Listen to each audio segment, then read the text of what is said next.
Oh, tubers. This is a RedMax I picked up for free. It does runs really good.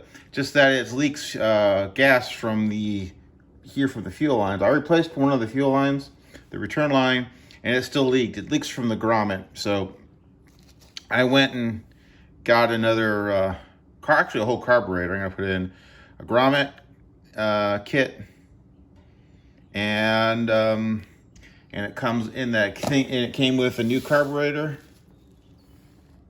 a couple primer bulbs, and a gasket. So this video is gonna be about replacing it. I have never really worked on a RedMax before, never even seen one in person until recently. So it's pretty, it's pretty much like everything else. The weird thing is that the primer bulb is here on the bottom if you're using it. I just found that kind of odd. So you just take these two screws out. Pretty straightforward.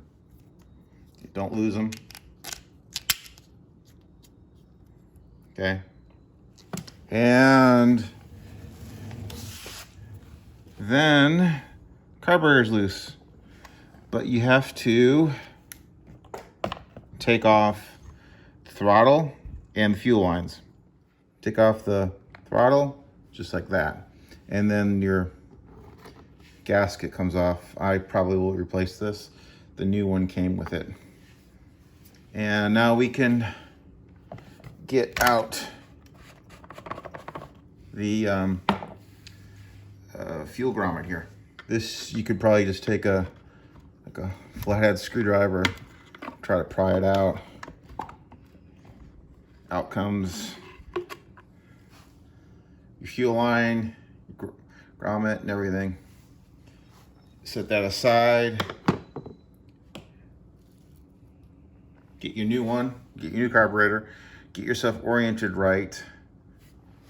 Make sure you know what line goes on which. So this carburetor is oriented. So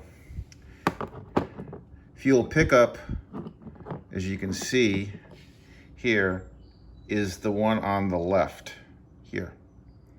Fuel return is this one on the right.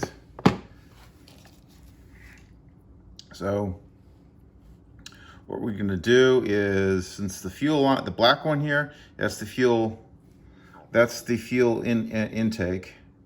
So that's gonna go on this one here, so it's gonna be this. You see.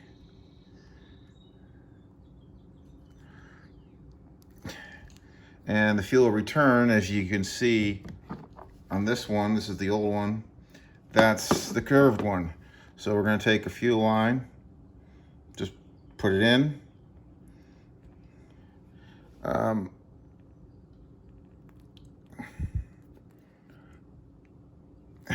Like that. And just put this back down in. Actually, yeah. Getting the fuel grommet thing in, I had to push this down in and then push in with my finger. So let's stick the carburetor on. Let me get the new gasket that was graciously provided by the seller. And yeah. And get the orientation right. I believe it's like that.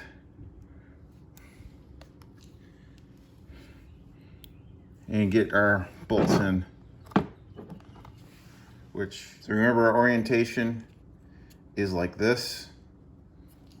So easiest way I have found to do these is put it through the carburetor, like so, like this.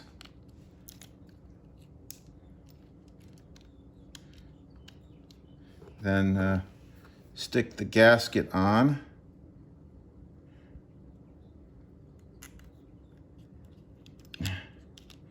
Then put it on, and I'm just going to tighten these up a little. It came with some extra fuel line too. Oh, you see, back to putting this on, I ended up taking the gas tank off and cleaning it. You don't need to see that. It's just 3 bolts. And then I cleaned it out. It had some junk in it.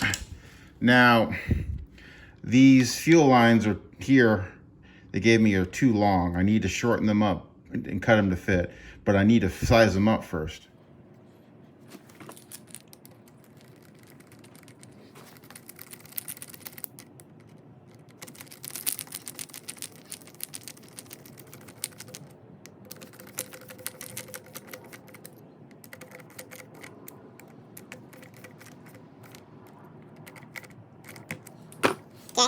And now it should be it's just a matter of putting the fuel lines on. It'll be all good to go. See, got the throttle on, screws are all in, you got your choke, the fuel lines are all in, right. So let's just put some 2-cycle in this, and I believe it's 50 to 1 or 40 to 1, and give this thing a rip. Let me prime it with the...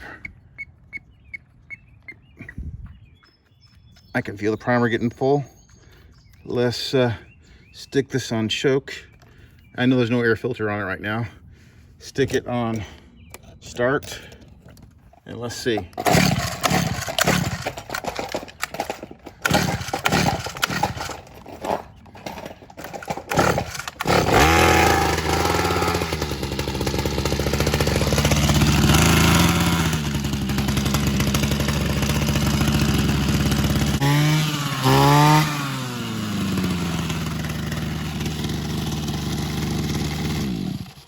That works real good. I believe these are commercial grade. It may be a Kawasaki engine, I'm not sure. Oh, this will be a good seller if I decide to sell it. Anyway, later tubes.